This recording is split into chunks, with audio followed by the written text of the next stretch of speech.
El texto que hemos leído hoy es un texto tan recordado y tan utilizado tantas veces, en las cuales solemos recordar esas palabras de Cristo: dejad a los niños que vengan a mí. Jesús menciona muchas veces, o varias veces, a los niños, y los pone en muchas ocasiones como ejemplo de muchas cosas. Recordamos, por ejemplo, vamos a recordar de una forma un poco rápida en Mateo 18, del 1 al 5, cuando Jesús se encuentra a sus discípulos que están discutiendo quién va a ser el mayor, quién va a tener más poder, quién va a estar en ese lugar.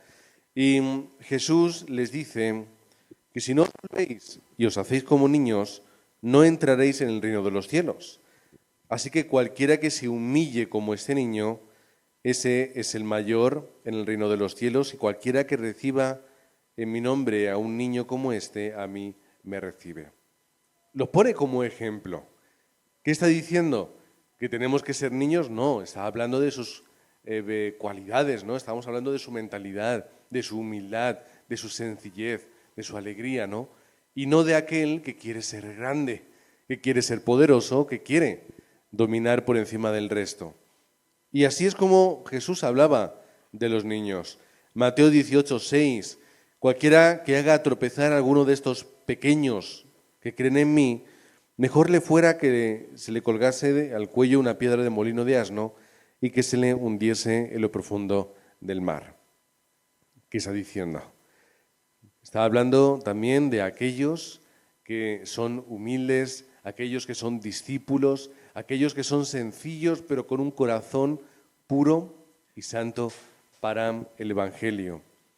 Y luego nos encontramos otra vez el texto de Marcos capítulo 10, ese momento en el que él estaba hablando con personas, venían enfermos, gente con dificultades, y llegaban personas después y llevaban niños.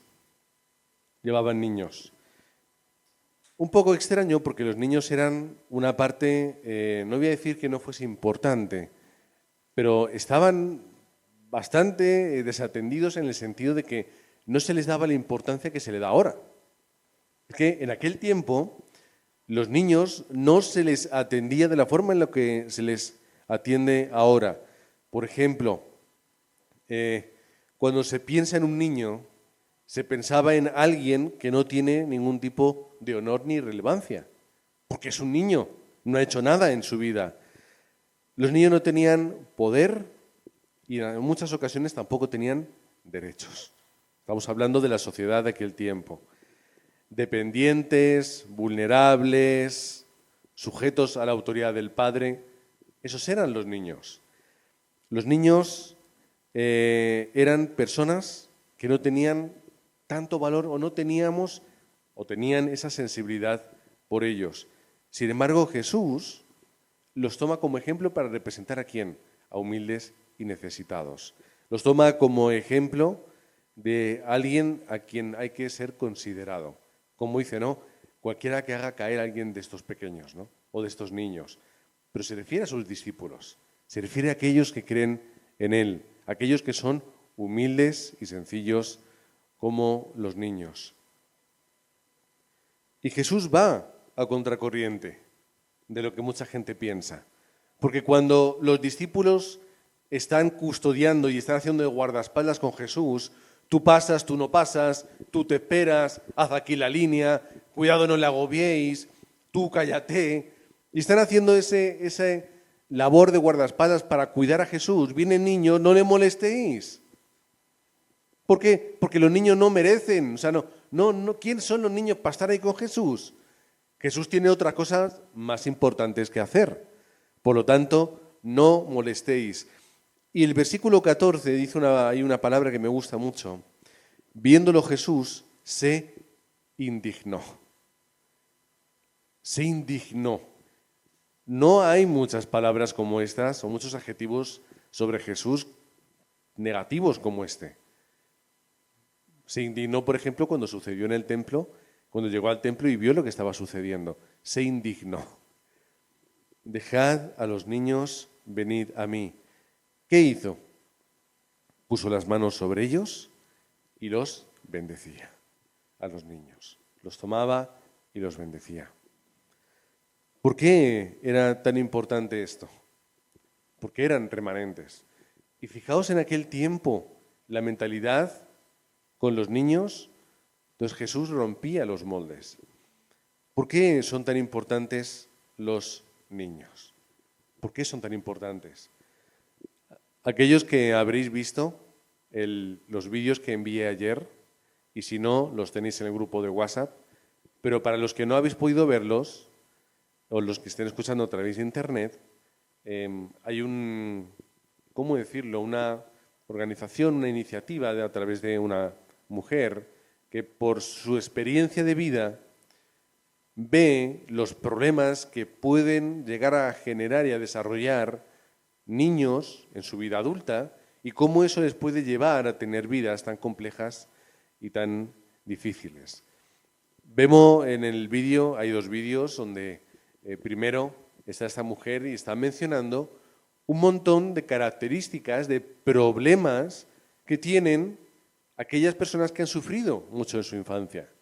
Y lo hace en medio de una cárcel, en el patio de una cárcel, todo lleno de presos, asesinos, no sé qué serían, pero eran presos, todos presos ahí juntos. Problemas que tenemos o que tienen los adultos. Y escribió 10 en un letrero y lo iba pasando persona a persona, pues no sé cuántos habría decenas, mucha gente. Y cada uno decía una de las cosas con las que se sentía identificado, ¿no? Todos tienen problemas de ese tipo, todos tenían. Y luego el otro vídeo, que se llama Da un paso hacia el centro, puso a todos esos presos en el patio de la cárcel. A lo mejor habría 100, 50, no lo sé, no sé contar yo a grandes, pero muchísimos. Es decir, estaban con altavoces para que todos escucharan a ese nivel.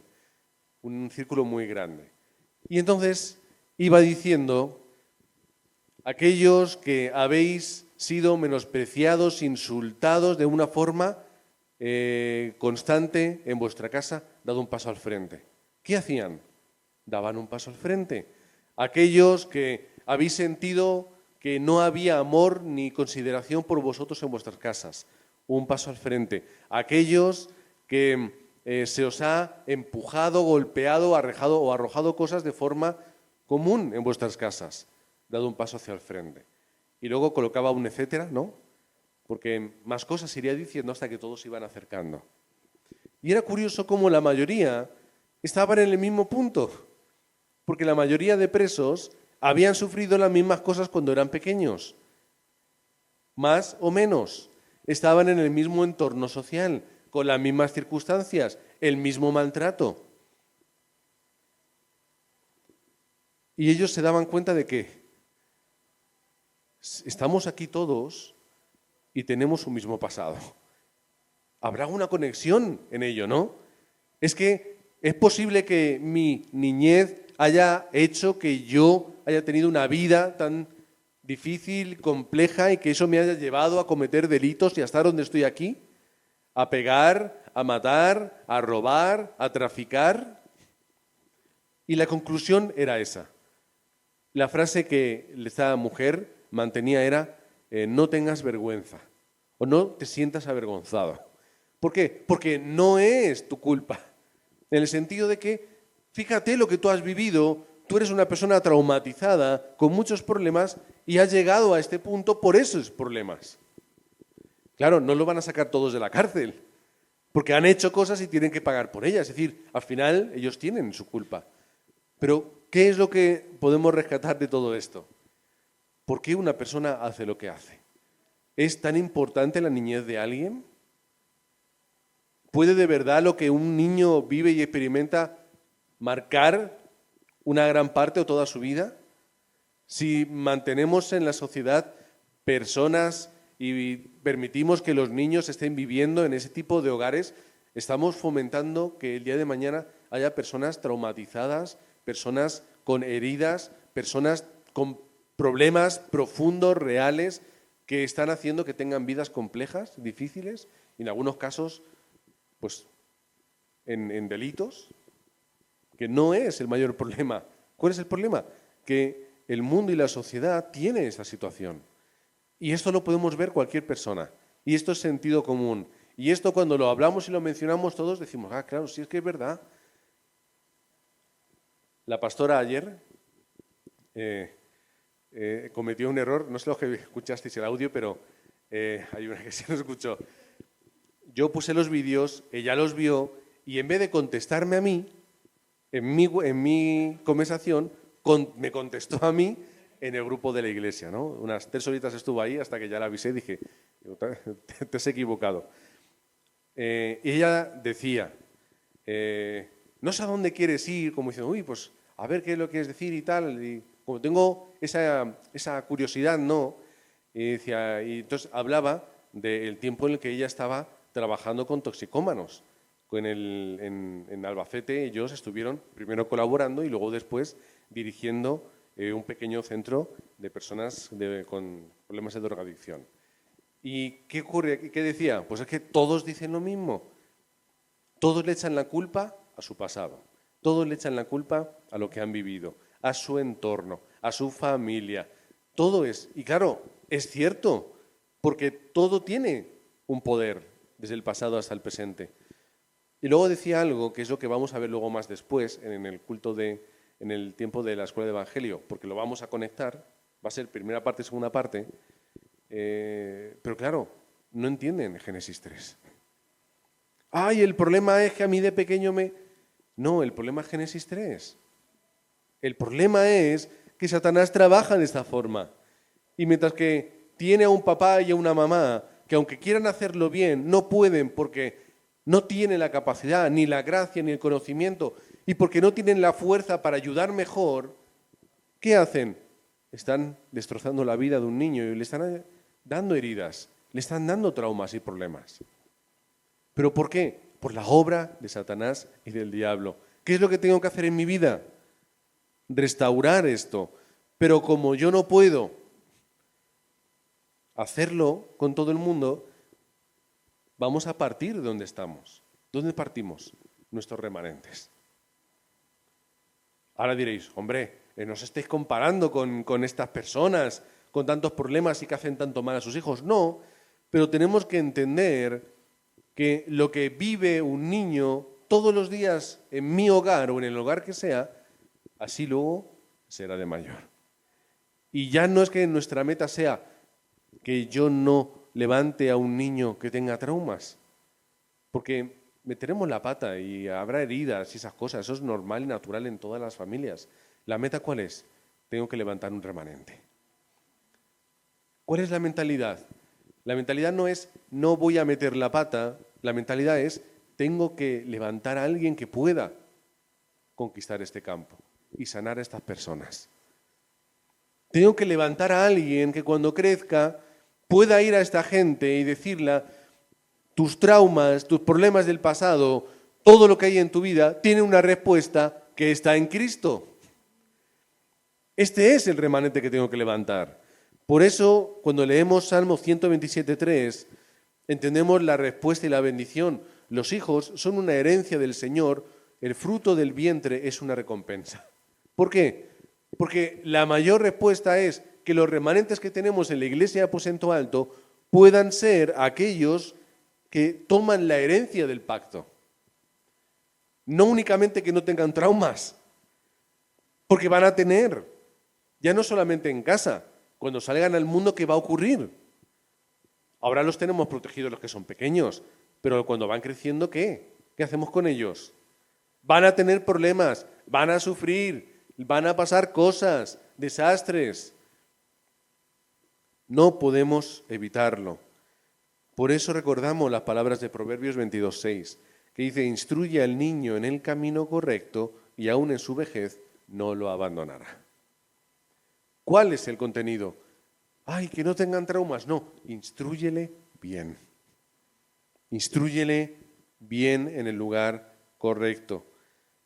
Jeremías 1.5. ¿De quiénes son los remanentes? Míos no son, porque durante una gran parte de mi vida yo ni siquiera pensaba en tener hijos. Yo, toda mi niñez, mi adolescencia y el comienzo de mi juventud, ¿yo qué voy a pensar en tener hijos? Ni en casarme ni nada. Pero esos remanentes, los 3 que están ahí, que ahora están y los vemos, yo ni siquiera pensaba en ellos. ¿Quién pensaba en ellos? Mi mujer tampoco pensaba en ellos. Sí, lo pensaría seguramente más que yo, porque así sois las mujeres. Pero ¿quién estaba pensando en ellos? Jeremías 1:5. Antes que te formase en el vientre te conocí, y antes que nacieses te santifiqué y te di por profeta a las naciones.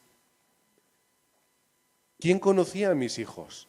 ¿Quién los ha guardado? ¿Quién los ha protegido y los ha santificado? Yo no.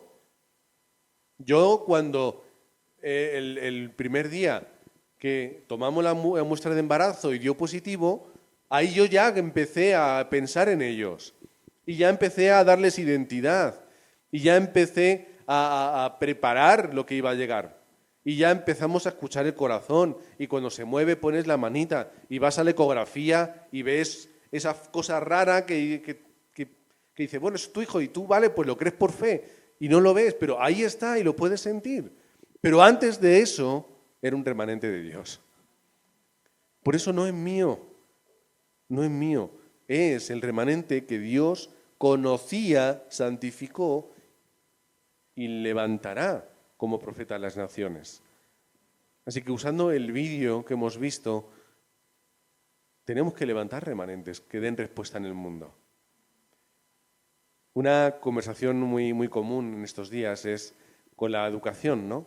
Se levantan educación positiva y entonces hay gente que dice, claro, los vamos a criar que no vamos a poder ni rozarles porque ya van a morirse, ¿no? Y estamos ahí como en ese punto donde ¿qué hacemos? Tradicional, de clásica contra moderna, positiva, recta, seria. ¿Qué hacemos, no? Levantemos remanentes que puedan conquistar el mundo. Esta es la finalidad.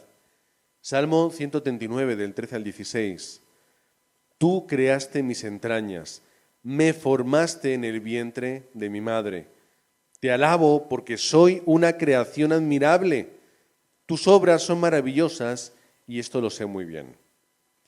Mis huesos no te fueron desconocidos, cuando en lo más recóndito yo era formado, cuando en lo más profundo de la tierra era yo entretejido. Tus ojos vieron mi cuerpo en gestación, todo estaba ya escrito en tu libro. Todos mis días se estaban diseñando, aunque no existía uno solo de ellos. Fijaos las palabras del salmista. Esta es mi respuesta. Pero también cuando yo vea a los remanentes de la iglesia tengo que pensar así. Dios ya lo conocía desde antes de que yo pudiese verlo y sentirlo. Desde antes que yo pudiese llegar a saber, ya Dios estaba formando, entretejiendo y creando esa vida. Vamos a entender esto desde la responsabilidad nuestra.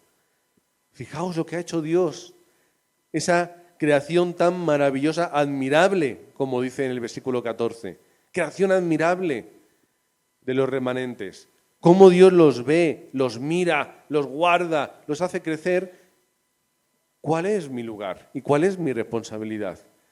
No estropees esta creación admirable y dirígela hacia donde Dios quiere. ¿Cuál es? Pues ya te lo está diciendo. Todo está escrito en el libro, todo diseñado. Vamos a ver cuál es el plan de Dios para ellos. Y vamos a ayudarles a ellos que lo vean también.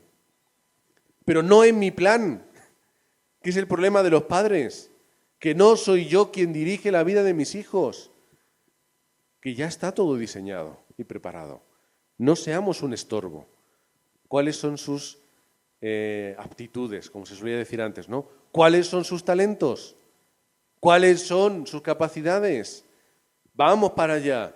Uy, el arte, ¿le gusta el arte? No, eso no sirve para nada, eso no da dinero. ¿Cuántas veces ha pensado eso? Y a ver, no es que sea mentira, pero el arte, ser un profesor, ¿para qué estudias filosofía si eso no tiene salidas? ¿Es para qué? ¿Para trabajar en un colegio? Siempre pensamos en qué. Buscar lo que te dé dinero. ¡Oh, qué bien, doctor! ¿Por qué? Dinero, eso da como mucha prestancia. Imagínate, ¿no? Poner tu nombre y delante esa D y esa R que quedan también, ¿no? Doctor no sé qué. ¿Pero qué valor tiene eso? Si no encontramos aquello que ya está escrito en el libro y que está diseñado por Dios. Porque ahí es donde va a haber respuesta. Y ahí es donde Dios va a utilizar a los remanentes. Por eso mismo, no nos metamos en medio y sanemos el futuro de los remanentes. Desde el ahora. Y los que no, y los que estéis en periodo de proyección, algún día tendré hijos, algún día, pues, ¿qué vamos a pensar? Prepara ya y prepárate para poder ayudar a que el remanente que Dios te dé experimente aquello que ya está preparado, desde antes de que tú siquiera pienses en ello. Los remanentes de la iglesia son nuestra responsabilidad. Yo que no lo he parido, bueno, yo tampoco he parido los míos, pero son mi responsabilidad. Son nuestros remanentes de todos. Había en Corea, en la organización de Darapan, había una mujer, Daniela, que por cierto es familiar, es prima de la esposa del pastor Josué, y Daniela, pues, esas personas que tú la ves, tú ya le dices tú, pues yo creo que tendrá unos 50 años, soltera, y dices tú, ya está. O sea, así ya, pues según está, se muere. Oye, pues si Dios lo ha querido, gloria a Dios, ¿para qué nos vamos a preocupar, no? Como dijo el apóstol Pablo, ojalá que todos pudiéramos dedicarnos al ministerio 100%, pero los que no, pues venga, casaos. Y llegó un día en el que se enamoró de un pastor viudo con 2 hijos o 3 hijos. ¿Qué es lo que hizo? Pues enamorados, se casaron, ahí tenía esos remanentes. No los ha parido, pero son los que Dios le ha puesto delante, aparte de toda la iglesia. Incluso momentos en los cuales, por ejemplo, aquí recuerdo a Alex y a Patty, no podían tener hijos, se esforzaron, tomaron sus procesos, ¿cómo llamarlo? Es que la palabra no es proceso, bueno. Y pues ahí tienen 2 hijas. Estamos hablando de que, por ejemplo, un asistente de pastor en la iglesia en la que estuvimos en Corea ese tiempo con todos, pues que ya pues tenía una edad de no, se casó y a los meses ya estaba embarazada. Es decir, nunca sabemos cuándo, ni cómo, ni por dónde, lo importante que es. ¿Cuáles son los remanentes que Dios ha puesto a mi alrededor? Esta pastora era la que daba clases de inglés a todos los remanentes de la iglesia en la escuela. Tanto en el colegio, que prácticamente se ocupaba ella de un montón de cosas, como luego en la escuela infantil donde iba Irene. Entonces ella, como estudió inglés y viajó, vivió fuera, les daba clases. ¿De quién eran los remanentes? Eran suyos, eran sus remanentes. Pero remanentes los cuales tienen que estar comisionados para la evangelización del mundo. ¿Qué remanente recibió esa comisión desde niño y desde joven? ¿Qué remanente fue comisionado y dado por su madre para qué?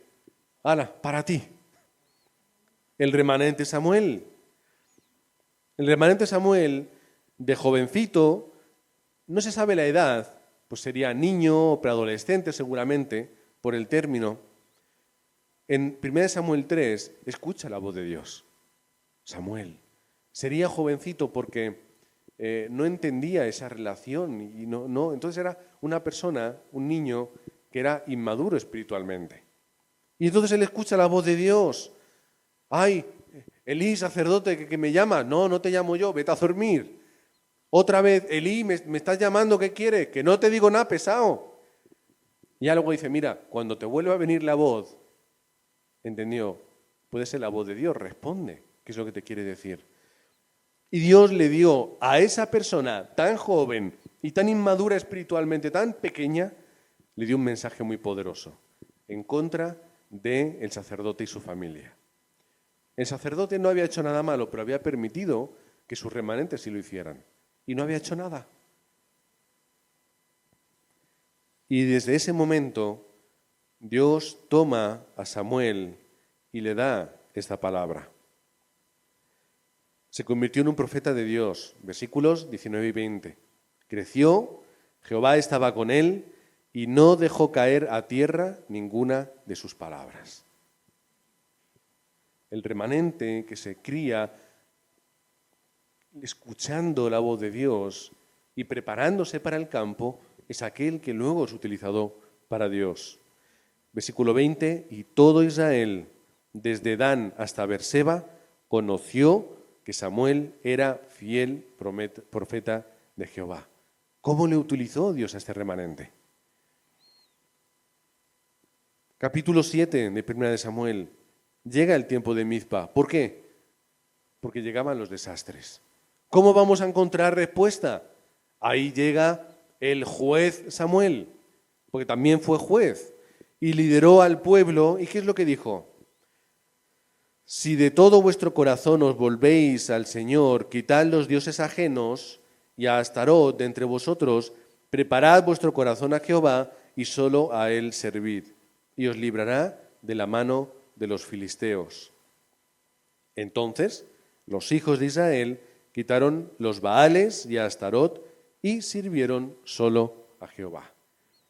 Este es el remanente. ¿Qué es el remanente? El que va al lugar del desastre y lleva a la gente a encontrarse con Dios. No lo hizo él. Él solamente dio el mensaje. Él simplemente tomó a la gente, la colocó en el lugar donde tenían que mirar. No hizo cosas poderosas. No hizo milagros grandes en este momento. Algo tan fácil, tan sencillo como hacerles ver, estáis en idolatría, separados de Dios, los desastres vienen por ahí, ¿quieres respuesta? Vuelve otra vez a mirar a Dios y pide perdón. Quita todo lo que no es necesario de tu vida. Y así fueron sometidos los filisteos y no volvieron más a entrar en el territorio de Israel, y la mano de Jehová estuvo contra los filisteos todos los días de Samuel. Los remanentes son los que dan respuesta y los que liberan y destruyen la obra de Satanás. ¿Cuál era la estrategia de Satanás? Idolatría, corrupción espiritual, el pueblo cae y se destruye. No hay pacto, no hay mensaje, todo lo que Dios le dijo a Abraham se va a derrumbar porque van a morir todos, se acaba aquí el mensaje del Evangelio, la descendencia del Mesías se rompe, todo va a ser para mí. Satanás pensaba así. ¿Pero qué hace Dios? Levanta a los pequeños remanentes para que ayuden a la gente a mirar en el lugar correcto. Levanta a los remanentes desde pequeños, ¿para qué? Para que la gente pueda encontrarse con Cristo. Y esto es el mensaje de Jesús. ¿Cuál es el mensaje de Jesús? Levantad obreros y discípulos para que podamos ir hasta el último de la tierra. Levantad vuestros hogares, levantad vuestras familias, para que la iglesia pueda ser el lugar de rescate y de sanidad espiritual. Esto es el remanente. ¿Cómo vamos a hacer esto? ¿Cómo el remanente va a conocer la respuesta? ¿Cómo el remanente va a ayudar a la gente? Si no entiende el Evangelio, si no lo experimenta, si no lo asimila y lo enraiza en su vida. ¿Cómo el remanente va a poder dar una respuesta que no es solo Cristo? De ahí al vídeo otra vez. Levantemos remanentes, no solo que vayan a la gente y les digan, mira, tú tienes este problema porque estoy viendo en ti tus problemas del pasado, porque estoy viendo tus traumas, porque estoy viendo tus errores, porque te estoy analizando y estoy viendo todo lo que te está pasando. Por lo tanto, tienes que, venga, pues a ver cómo te podemos ayudar en este punto. ¿Cuál es el remanente? El que ve eso y pone la respuesta que es Cristo. Como vamos a hablar después de esto, desde un punto de vista más práctico y más espiritual, lo vamos a dejar aquí me vi tentado en hacerlo todo junto y todo de seguido, pero no quería que fuese muy largo, así que vamos a terminar en este punto y en quedarnos con este mensaje. ¿Cuál es? Levanta a los remanentes con el mensaje del Evangelio. Entrena a los remanentes. ¿Dónde y cuándo? Dentro y fuera de casa.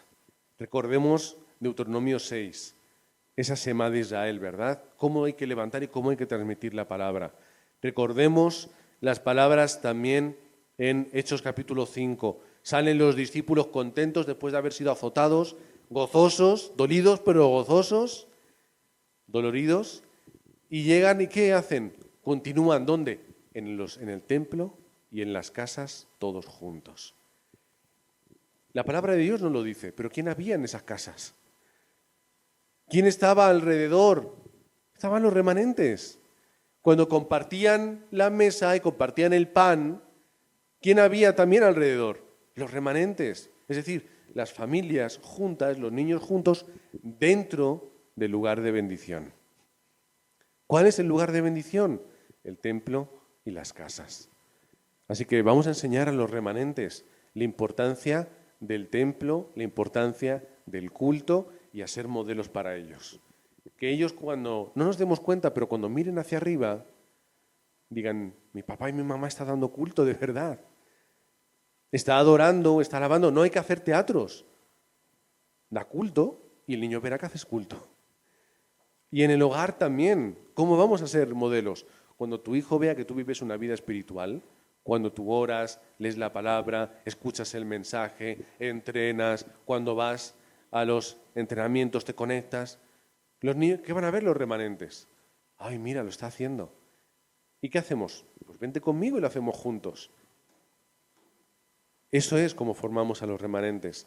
Luego en la iglesia ya tendremos nuestros profesores y ya iremos creciendo y mejorando en ello, pero nuestra labor empieza en el hogar y en nuestra vida. Así que levantemos a los remanentes, aunque sea con traumas, aunque sea con heridas, pero que lo hagamos en el pacto y en el Evangelio. Porque como luego veremos, esa es la respuesta a todo problema en nuestra vida y en nuestro corazón. Padre, gracias porque tú nos has dado la bendición y el regalo de los remanentes, pero Padre, queremos que nos des la gracia para poder ser esos padres, esos familiares, esos maestros, esos miembros de la misma familia en Cristo, los cuales ponemos y damos nuestra vida por ellos. Aquellos que muchas veces se sienten insignificantes, pequeños, sin merecedores de mucha atención, pero Padre, como vemos a través de tu palabra, es que tenemos que dejar que los niños se acerquen a Cristo, porque ahí está la respuesta y la bendición. Oramos para que no seamos aquellos que separamos a los niños de Cristo y del Evangelio, sino que los llevemos a ser esos Samuel que viven una vida dentro del pacto, una vida aprendiendo a escuchar tu voz, escuchar tu palabra, a orar por ella y a encontrar la respuesta en el campo. Oramos en el nombre del Señor Jesucristo. Amén.